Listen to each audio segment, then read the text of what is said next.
Luxembourg is a country located in the lowland area in Europe. It borders Belgium, Germany, and France, and has no land access to any large bodies of water, with its only commercial port being located in Mertert, which is connected to the North Sea via the river Moselle, which feeds into the Rhine. The country used to have the three major districts of De Klerk, Grijwemacher, and Letzeburg. However, these districts were disbanded in 2015, leaving the 12 cantons as the largest local administrative authority in the country. The most important cantons are Letzeburg, Esch-Ulzegt, and that's pretty much it. Just these two cantons combined have over 60% of the total population of Luxembourg. The rest is more evenly spread out between the remaining 10 cantons, with those 10 having a population average of around 27,000 people, which is around 4.5% of the total population of Luxembourg per canton. The full Luxembourgish GDP from 2022 was around $81 billion, which back then was worth pretty much the same as in euros, with agriculture contributing a minuscule amount of less than 0.3%, industry contributing around 10%, and the service sector making up over 80% of the GDP of Luxembourg. These percentages are from Statista. Now, my main question is, what service would be so important to increase services to over 80% of GDP? It's banking. But why would banking be such a large part of the Luxembourgish economy? Oh, okay, yeah, that makes sense. Now, you might be wondering how we managed to end up with this adorable, small, landlocked tax haven in between two of the fiercest enemies of the past 2 centuries. And the answer goes back a long time. So let's begin at the beginning.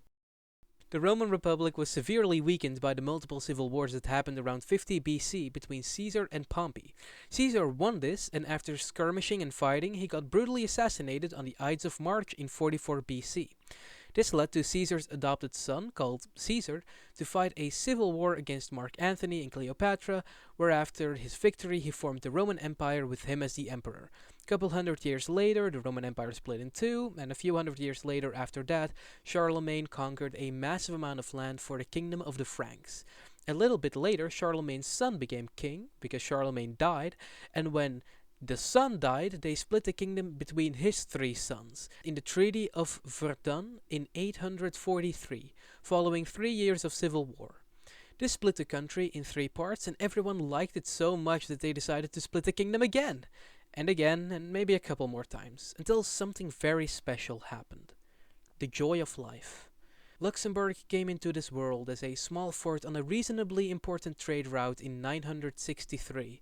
During the next 500 years, it expanded to a small yet respectable size, something you'd compare to modern-day North Macedonia. But then, shenanigans.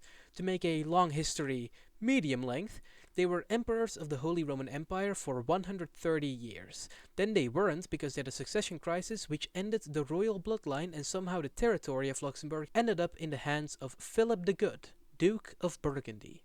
Luxembourg was now part of Burgundy. They got invaded by France multiple times, yet never annexed. Then you had the crisis of the Burgundian succession, after which Luxembourg became part of the Austrian Netherlands, and then the Spanish Netherlands, and a little bit later back to the Austrian Netherlands.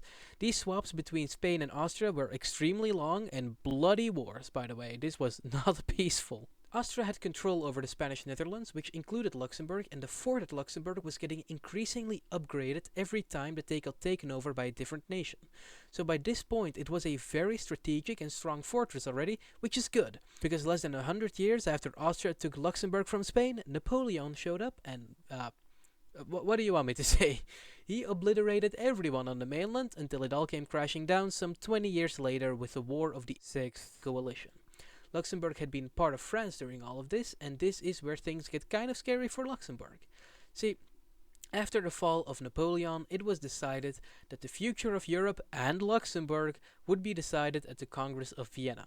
And honestly, in my opinion, the Congress of Vienna is probably one of the most important events of the last 300 years, and the result of it legitimately influences all of us to this day. So let's use Luxembourg as an example here. Prussia and the Netherlands wanted Luxembourg, so the agreement was made to put Luxembourg into the German Confederation, but to make the King of the Netherlands the monarch of Luxembourg, but also to cede some Luxembourgish lands to Germany, and let Prussian troops guard the fort at Luxembourg, which I'm sure did not cause any tensions between the Netherlands and Prussia. Also, Luxembourg gained the title of Grand Duchy after this. Cool! I will refer to it as such for the next 2 minutes. Slightly related, but in 1830, which is 15 years after the Congress of Vienna, there was a revolution in Belgium which was trying to break free from the Netherlands. 9 years after that, Belgian independence was successfully achieved with the help of the United Kingdom and France, and one of the things Belgium wanted was the Grand Duchy of Luxembourg.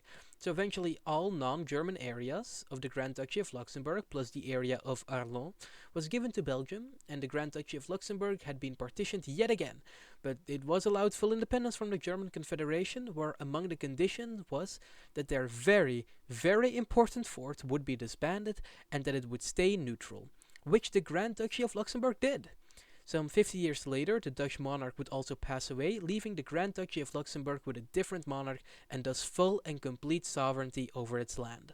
Then they got invaded in World War I and Germany wanted to annex them, which did not happen because they didn't win. Then Belgium wanted to annex the Grand Duchy of Luxembourg as reparations for being invaded by Germany, which is a little weird considering that the Grand Duchy of Luxembourg was also invaded by the Germans. Belgium didn't get the Grand Duchy of Luxembourg. They sure did try. Then the Grand Duchy of Luxembourg got invaded again in World War II, and they were probably getting a bit annoyed from having been occupied or partitioned over half a dozen times in the last 300 years, so they decided to abandon neutrality and become a founding member of the UN, NATO, and the systems that would eventually form the European Union. Now, of course, this history has been very simplified, but I want to give one main conclusion to all of this. History is a complex web where anything that happens today could be traced back to the start of the universe, and any choice we make now will affect the world in ways that we may not even be able to comprehend. Sometimes I hear people talk about how lucky they are to be alive, how everything in history had to have happened the exact way for them to have been born.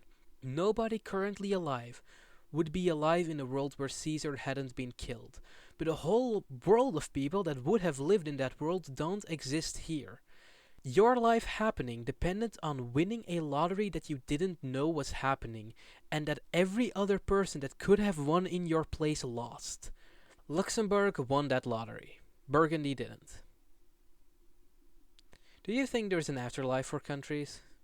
I wonder if any of them would go to hell. Well, okay, yeah. I know some that would definitely go to hell. Wait, is this the end of the video? I still want to say something.